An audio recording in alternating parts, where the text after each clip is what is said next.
Hello my dear friends, स्वागत करता हूँ आप सबका हमारे यूट्यूब प्लेटफॉर्म अल्फा एक्सीलेंस पे। बेसिकली हम पढ़ रहे हैं प्लांट किंगडम और आज का लास्ट लेक्चर होगा हमारा प्लांट किंगडम से।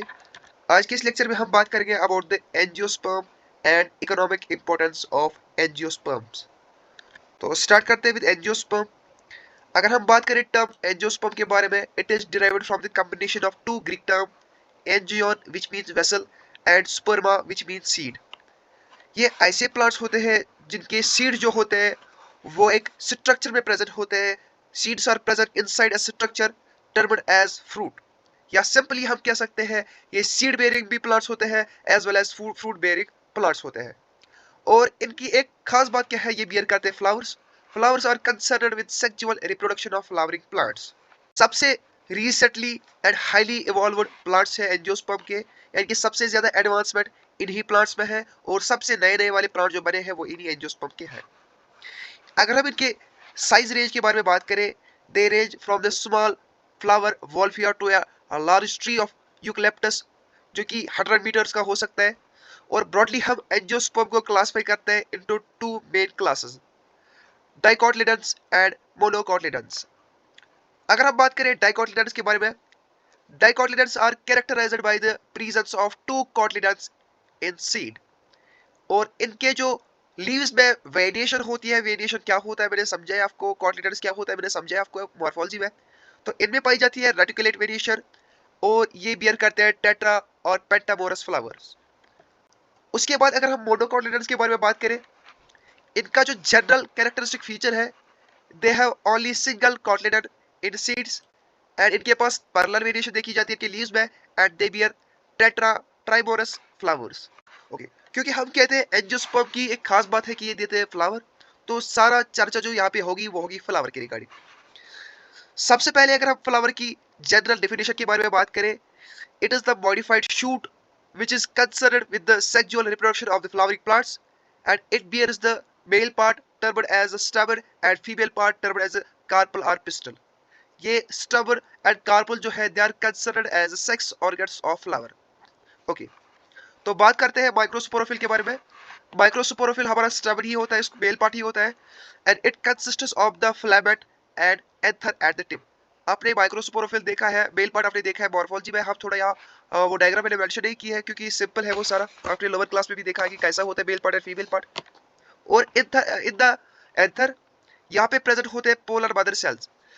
पोलर मदर सेल्स डिवाइड होती है और ये प्रोड्यूस करते हैं माइक्रोस्पोर जो कि मैच्योर होकर बनाते हैं pollen grains. After that if we talk about the macrosporophyll, it consists of the stigma style at the ovary. Ovary में क्या प्रेजेंट है, ओवरी में हमारे ओव्यूल्स प्रेजेंट होते हैं और each ovule has a megaspore mother cell जो कि मियोसिस उसमें होती है और वो बनाता है हैप्लॉइड मेगास्पोर। उसके बाद ओव्यूल्स में एक स्ट्रक्चर होता है जिसको हम कहते हैं एम्ब्रियोसैक, या हम ऐसे कह सकते हैं embryo sac is the female part, female reproductive part of flowering plant developed from the functional megaspore by a meiosis process। Okay, हमारे पास जो एक मैच्योर एम्ब्रियोसेक होता है एंजियोस्पर्म का, इसमें होते हैं 7 सेलड 8, ये होता है 7 सेलड 8 न्यूक्लिएट। इसके अलावा ये कंटेन करता है 1 एग सेल, 2 सिनर्जिड्स को और 3 एंटीपोडल सेल्स को एंड 2 पोलर न्यूक्लियर को। पोलर न्यूक्लियर फ्यूज होते हैं और वो प्रोड्यूस करते हैं डिप्लॉइड न्यूक्लियस। यहाँ पे मैंने जनरल डायग्राम दी है एम्ब्रियोसेक की। इसका एक एंड होता है यहाँ से कलाजल एंड, या जिसको आप चलाजल एंड में कहते हैं, और एक साइड से होता है माइक्रोपाइलर एंड।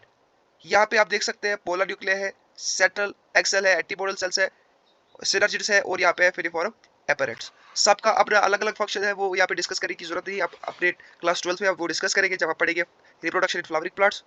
तो जो ही डिस्पर्सल होता है एंथर से पोलर ग्रेन्स का, तो ये डिफरेंट एजेंसी से कैरी होते हैं टुवर्ड्स द फीमेल पार्ट, और हम कह सकते हैं towards the stigma of female part. और इसमें इस प्रोसेस को हम कहते हैं pollination. What is pollination? Simply pollination का मतलब होता है transfer of the polar grains from male part towards the female reproductive part of A flowering plant. जब पोलर ग्रेन जर्मिनेट करता है स्टिग्मा के ऊपर, जो आपको पता है वो सरफेस होती है अपर वाली लैंडिंग सरफेस फीमेल पार्ट में, डायग्राम मैंने मेंशन नहीं किया है बिकॉज मुझे पता है आपने वो ऑलरेडी देखा है लोअर क्लास में और हमारी मॉर्फोलॉजी ऑफ फ्लावरिंग प्लांट्स में भी। तो उसकी वजह से क्या होता है, पोलर ग्रेन से निकलता है एक ट्यूब लाइक स्ट्रक्चर जिसको हम कहते हैं पोलर ट्यूब, जो कि निकलता है स्टिग्मा से। स्टिग्मा पे इसकी ग्रोथ होती है, निकलता है स्टाइल से और कहाँ पे पहुंचता है, ओवरी में। ओके, उसके बाद क्या होता है, पोलर ट्यूब ओवरी में ओव्यूल्स के एम्ब्रियो साइक में पहुंचता है through the micropylar and discharge करता है टू मेल गैमेट्स को, जो कि पोलर ग्रेन में प्रेजेंट होते हैं। इन दो गैमेट्स में से एक फ्यूज करता है विद एग सेल और बनाता है जाइगोट, और इस फॉर्मेशन को हम कहते हैं सिनगैमी। जो दूसरा वाला गैमेट यहाँ पे बच गया, एक ने फ्यूज किया विद एग सेल, दूसरा वाला जो यहाँ पे बच जाता है वो बनाता है, वो फ्यूज करता है और बनाता है सेकेंडरी, हम कह सकते हैं वो बनाता है डिप्लॉयड सेकेंडरी न्यूक्लियस, जो कि प्रोड्यूस करता है ट्रिप्लॉयड प्राइमरी एंडोस्पर्म न्यूक्लियस। उसके बाद ये जो हमारा फर्टिलाइजेशन कंप्लीट हो गया, सिनर्जिड्स एंटीपोडल सेल्स ये डिजेनरेट होता है, जाइगोट जो होता है डेवलप होता है इनटू द एम्ब्रियो, और प्राइमरी एंडोस्पर्म जो यहाँ पे हमें बना था अभी वो दूसरे वाले गैमेट से, वो देता है nourishment to the developing embryo. ठीक है, जाइगोट किस पे ट्रांसफर हो जाता है, जाइगोट इसके बाद डेवलप होता है into the embryo, and fertiliser ovule जो होता है ये ट्रांसफर होता है इनटू द सीड्स। ओवरी जो होती है ये बढ़ जाती है फ्रूट। बात समझ आ रही है?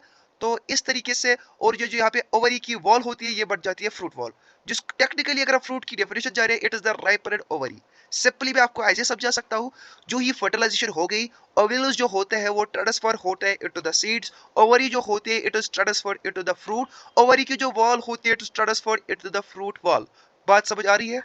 तो उसके बाद आता है जनरली हमारा economic importance of the angiosperm. सबसे पहले क्या है, ये मेजर सोर्स होते हैं हमारे फूड्स के लिए, ये प्रोड्यूस करते हैं variety of cereals, vegetables and fruits.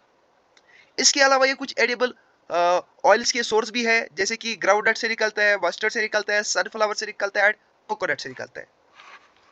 इसकी कुछ कॉमन स्पीशीज ऐसी भी है जो कि स्पाइसेस को ऑब्टेन करती है, स्पाइसेस को देती है, जैसे कि कोरिएंडर हो गया, क्लोवस हो गया, ब्लैक पेपर हो गया। इनसे हमें कॉफी एंड कोका भी निकलता है। और कुछ हमारे पास इंपॉर्टेंट मेडिसिनल प्लांट जो है वो है बेलाडोरा, अश्वगंधा, और ये है source of timber and fibres भी इनकी डिफरेंट स्पीशीज से निकलती है।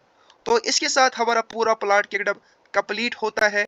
हम कोशिश करेंगे नेक्स्ट लेक्चर में इसके एमसीक्यूज करने के। तो अगर आपको किसी भी रीजन से हमारा ये वीडियो पसंद आया, प्लीज इस वीडियो को लाइक कीजिएगा, अपने फ्रेंड्स के साथ शेयर कीजिएगा, and do not forget to subscribe the channel. Thank you so much. Thank